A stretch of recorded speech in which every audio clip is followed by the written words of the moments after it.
अमान भाई, स्टार्टिंग में जब अली भाई के इस इंसिडेंट के हवाले से हम बात कर रहे थे तो आपने प्राइमरी रिस्पॉन्सिबिलिटी उन सब चीज़ों की रियासत को ज़िम्मेदार ठहराया। और सब लोग ही रियासत को क्रिटिसाइज़ करते हैं, लेकिन रियासत के तो अपने मफादात होते हैं।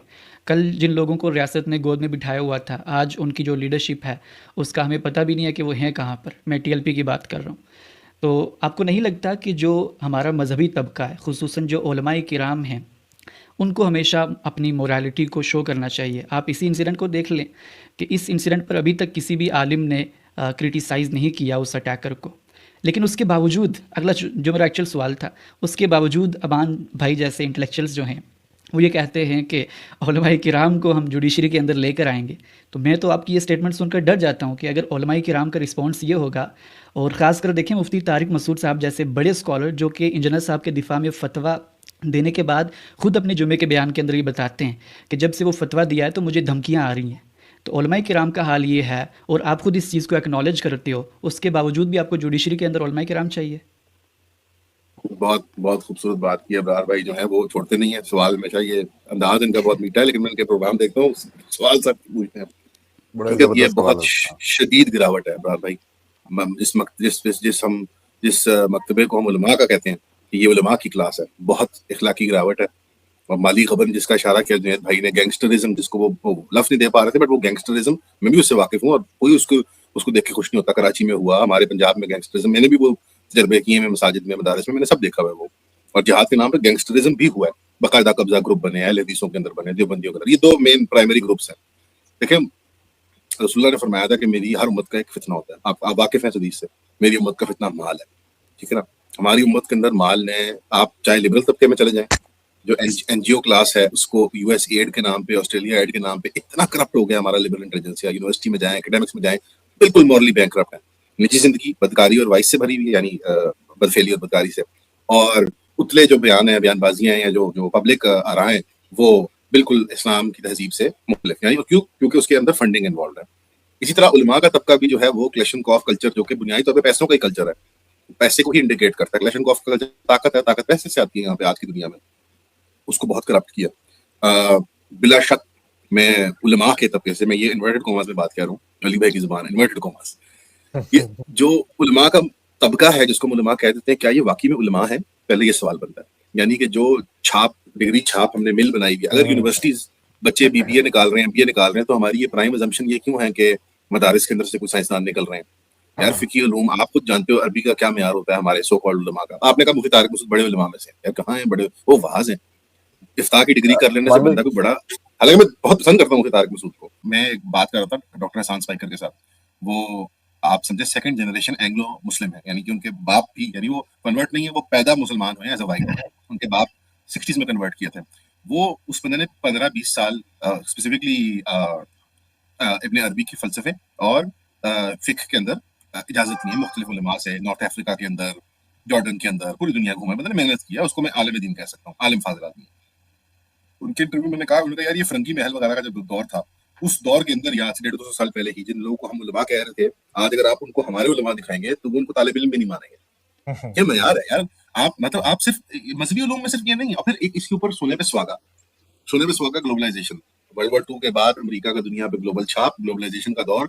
आप लिबरल एकेडमिक्स में चले जाएं, आपका आज बीए पास बच्चा, मेरे ख्याल में वो उस जमाने के मैट्रिक के मुकाबले का नहीं होता होगा। क्या काबिलियत है हमारे बीए पास बच्चे की, हमारे एमफिल, हमारे पीएचडी की क्या काबिलियत है यार। सेकुलर साइंस में आप देख लें, अप्लाइड साइंसेस में फिर कुछ थोड़ी बहुत ना छुपने की जगह नहीं है।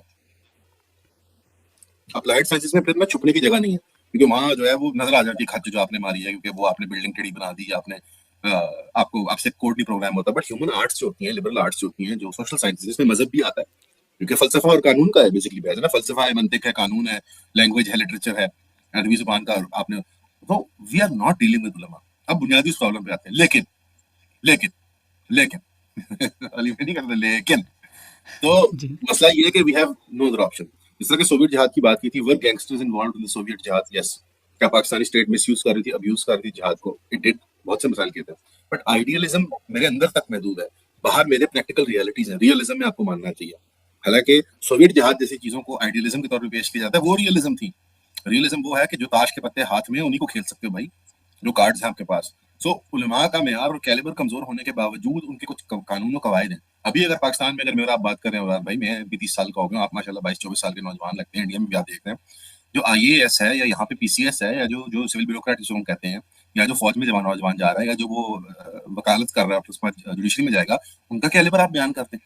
वो तो बस ये है कि इंग्लिश कॉमन लॉ का जो ढांचा है, जो मेरे और आपके मुल्क में चलता है, इंग्लिश कॉमन लॉ है, उसका ढांचा बड़ा मजबूत है, लेकिन वो ढांचा भी अब लरज रहा है, लहरा रहा है, हवा में आपको मगरबी दुनिया में नजर आ रहा है। कानून साजी के एतबार से वो भी दंग है नए मसाइल को हल करने के अंदर, और पुराने मसाइल जो चले जा रहे हैं। So the incapability of the system जो है वो तो सेक्युलर उलूम के अंदर भी है, जो आप सो कॉल्ड वकील और जजेस की बात कर रहे हैं। गैम्बल है ना ब्रदर। उलमा का जो कैलिबर है, मैं आपको जजेस का कैलिबर दिखा देता हूँ। प्लस उलमा के साथ मेरे ख्याल में एक, मेरे जहन में मेरे इंस्टिंक्चुअल एक ना नेटिविज्म है।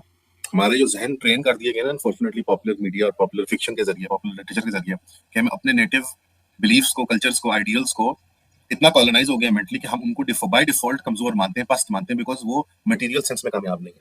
जो पैमाना जो आपने रखा है मेजर करने का कि जुडिशरी कामयाब इसलिए बिकॉज वो मटेरियली सक्सेसफुल है, बिकॉज वो पैंट कमीज पहनते हैं, वो बड़ी गाड़ी के अंदर आते हैं, वो अंग्रेजी बोल सकते हैं, सो ऑन सो फोर्थ, और उलमा का तबका जो है वो मटेरियली, ये अजम्पशन के उलमा, अली भाई की जो मेन प्रॉब्लम अली भाई का, अली भाई ब्रॉड ब्रश से बात करते हैं, तमाम उलमा का मकतबा उलमा क्राइम, और ये जितनी कोई टॉक्सिक हमारे उलमा की सोच और फिक्र रही है, उतनी ही आप समझे रिफ्लेक्शन है अली भाई की। और अली भाई अपने कलाम को, अपने पैगाम को एंटी वेनम कहते हैं। पक्की पक्की पक्की मीठी नहीं होती, कड़वी ही होती है, और कुछ देर ही बर्दाश्त होती है, ज्यादा देर बर्दाश्त नहीं होती। इस मामले में अली भाई एक तरह से एक सांचे में फिट हो गए हैं कि वो जवाब देंगे उन इडियोसिंक्रेसीज को, उन गलत आइडियाज को जो उलमा में राइज है। That is all. अली भाई का पैगाम महदूद हो गया इसकी वजह से। वो मैं नहीं कहता ये कोई छोटी फील्ड है, ये भी बहुत बड़ी फील्ड है, और मैं तो इसका मतलब एक वो, कभी जिंदगी में मैं शायद इसके एक बराबर एक छोटा सा दाना ना कर पाऊं जिंदगी में, मैं वो बात नहीं कर रहा, बट इंटेलेक्चुअल क्रिटिसिज्म जज्बात और इन चीजों से हट के होता है। उलमा ही है हमारे पास। मैं आप पाकिस्तान में नहीं रहते, पाकिस्तान में सो कॉल्ड मिक्स मैच इस्लामी कानून है इंग्लिश कॉमन लॉ के साथ।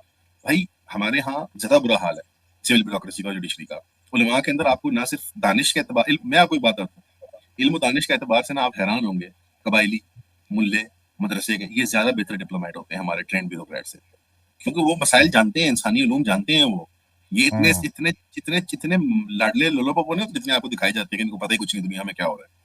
तो इट्स अ गैम्बल ना कि मैं जो सेकुलर निजाम रहा है जो उससे चलता रहूं, या मैं मेहनत करूं कि मैं उलमा पैदा करें, जो उलमा क्लास के अंदर एग्जिस्टिंग गेम्स हैं उनको छांटी करके साफ सुथरा करके, अगर हमारी स्टेट सीरियस होती, संजीदा होती, तो यही करती। आप पाकिस्तान के आके कभी आपको अल्लाह इत्तेफाक करे कि आप पाकिस्तान आए, अच्छे वक्तों आपको पाकिस्तान आने का मौका मिले, आप पाकिस्तान के सिविल ब्यूरोक्रेट देखेंगे, आपका दिल भर जाएगा, रख जाएंगे आप एक दफा, आप कहेंगे इससे बेहतर तो मौलवी ठीक है। तो इस आइडिया दैट सारे मौलवी को मदारस में बदफेली कर रहे हैं बच्चों के साथ, सारे गैंगस्टर हैं, सारे गंदे, अगर यही बात होती तो आज पाकिस्तान बहुत एक हेल होता, एक जहन्नम होता, और अभी पाकिस्तान बहुत बेहतर है मुल्कों में से दुनिया के।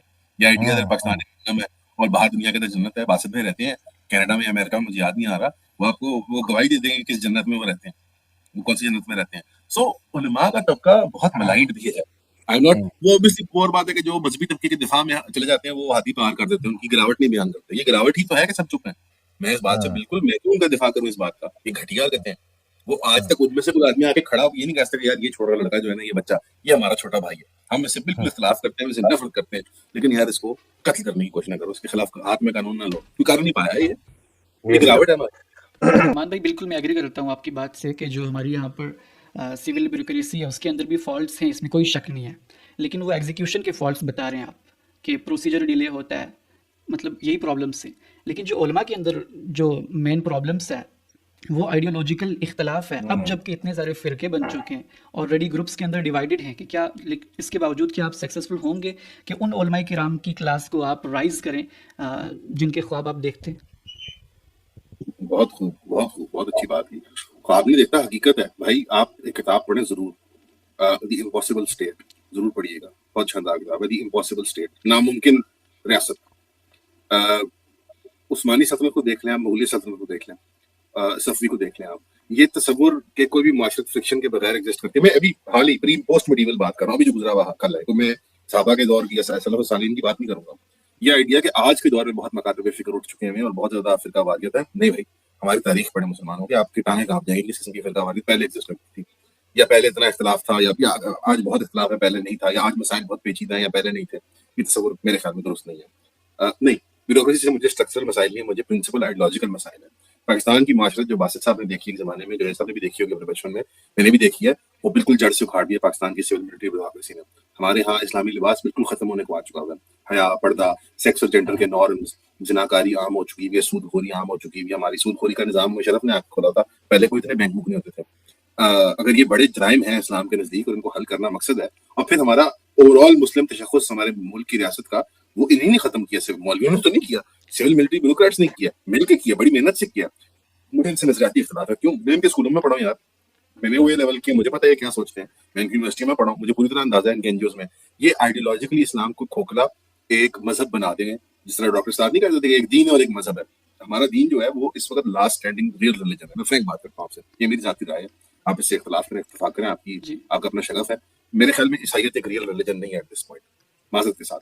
उसके कोई कवानीन नहीं है, उसके कोई सोशल नॉर्म्स नहीं है, उसके कोई सेंट्रलाइज बिलीफ नहीं है, उसका कोई लीगल इंफ्रास्ट्रक्चर नहीं है। एट दिस पॉइंट वो सिर्फ और सिर्फ एक मजहब है, यानी एक जाती, तू फकत अल्लाहु अल्लाहु अल्लाहु तस्बीह पढ़ो कमरे में, वो दे मारी दो चार।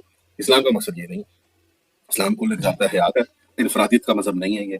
हम इंडिविजुअलिज्म इसमें रेट्रोफिट करने की कोशिश करते हैं, ये इज्तिमाई है। जिस तरह के तमाम नजरियात और ideologies prior to the 18th century, 18वीं सदी से पहले तमाम नजरियात और फिक्र और मजहब जो पैदा हुए हैं, वो तमाम के तमाम इज्तिमाई हैं, सोसाइटल हैं, सोशल हैं। वो इनफरादियत की कोई गुंजाइश नहीं देते। ऑब्वियसली जी मतलब उनके अंदर फीचर्स हमारे वेरी करते, कुछ ज्यादा जी है, जी कुछ कम है। बट लुबल बात मेरा ये है भाई कि नहीं, इससे पहले ज्यादा खतरनाक रियासतें मैनेज हुई हैं मुसलमानों के मुकाबले। फिक्र क्या छोड़े, काफिरों के साथ, जिम्मियों के साथ। उन अब आप देखें हिंदुस्तान, ये आपके यहाँ तस्वर बन चुका है कि औरंगजेब जैसे कोई ज़िबा करता था सुबह नाश्ते के बाद हिंदुओं को। बट आप मुझे आज तक समझा सकें कि कैसे ये मैनेज की उन्होंने रियासत? फतवा आलमगीरी का मजाक उड़ाते हैं हम कि वो इसमें ऐसे उसमें ऐसे। हिंदुस्तान जैसी बड़ी रियासत मैनेज आज इंडिया से नहीं हो रही, पाकिस्तान से पाकिस्तान नहीं मैनेज हो रहा। मुगलों ने हमारे से बेहतर मैनेज की हुई थी। सो मुझे आइडियोलॉजिकल प्रॉब्लम है ब्यूरोक्रेट से, जो जी इत्तेफाक में जो मैं नमाज उस से नहीं। चीज़ को मैं उस चीज़ को समझ रहा हूँ। लेकिन जो आपने बहरहाल वो बुक्स तो इंशाल्लाह मैं कभी रेफ़र करूँगा, इम्पॉसिबल स्टेट। लेकिन आपका जो एक आइडियल स्टेट जिसके आप मतलब अलंबरदार हैं, तो आपकी और प्लेटो की आइडियल स्टेट के अंदर क्या डिफरेंस है, सिवाय ये कि हम सिर्फ बात कर सकते हैं? नहीं, यार हमें प्लेटो की, एक और देखो सेशन प्लेटो की ऑर्गेनाइज करना आइडियल पड़ेगा। स्टेट है। नहीं, पर मैं इसमें मुद्रा से बैठूंगा। जी प्लेटो की देखो, प्लेटोनिक फिलोसफी जो है ना, हम उससे बहुत आगे मूव ऑन कर चुके हैं। अगर आप इस्लामी, एक तो इस्लामी रियासत का कोई यूनिवर्सलाइज तस्वर नहीं है कि ये ऐसे होगी।